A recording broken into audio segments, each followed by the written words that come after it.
wanted to follow up on that question, and I just wanted to have you also answer, once you follow up on that. You are a stylist, a PR agent, and a clothing brand owner, right?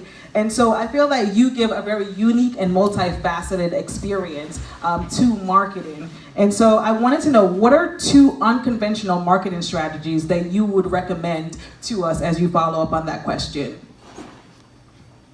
Thank you for the question. So I just wanted to follow up and say, when you're being consistent with your marketing, also sometimes people get on social media and they're so overwhelmed because they don't have a lot of content, but you can segment your content. Maybe for the month of August, you focus on what services you offer. If you are a makeup artist, then you focus on skincare for the month of September. And for October, maybe it's Hispanic Heritage Month. So you deal with different complexions and how you can, do different things like that. Just as, you would address different cultural needs, but you segment your marketing strategies, you segment what you talk about, and that will give you a variety of issues to talk about. And so to answer your question, I think I actually have 3 unconventional ways, and 3 of them would be, actually 4. It would be Twitter, it would be blogging, it would be the power of hashtagging, and also Facebook groups. And so Twitter, for instance, there, you can tweet. A lot of people get on Twitter, they share their emotions and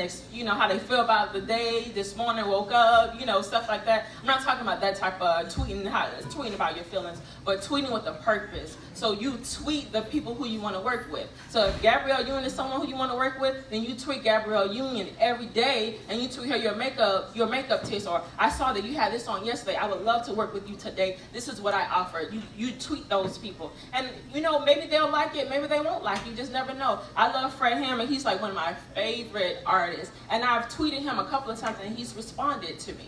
And so the same thing with Instagram. But this is the biggest thing, the biggest resource I can provide you with Twitter and the power of hashtagging. In 2014, I was heavily watching Being Mary Jane. Have you heard of Being Mary Jane, right? It was on BET.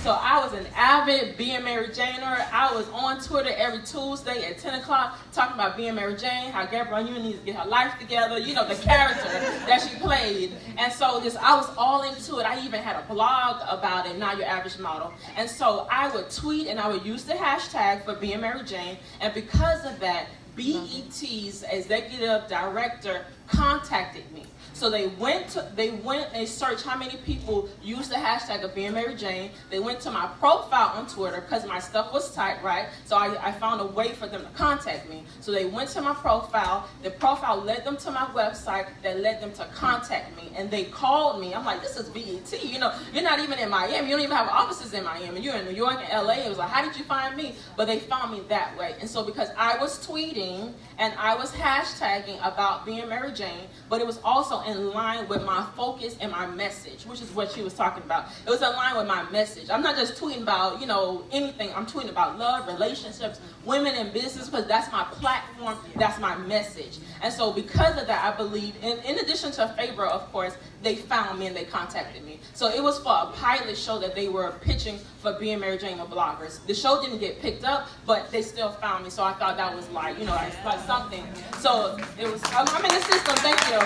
And so Facebook groups, they're like a community of Facebook groups tailor-made to different interest groups. If you graduated from FAMU, there's a FAMU alumni. I'm a Rattler, so there's a FAMU alumni group. If you're, Miss Sunny has a group, Event Blast South Florida, where you can post your events in there. That's a free marketing tool that you can use to promote your business, promote your brands, and that's it.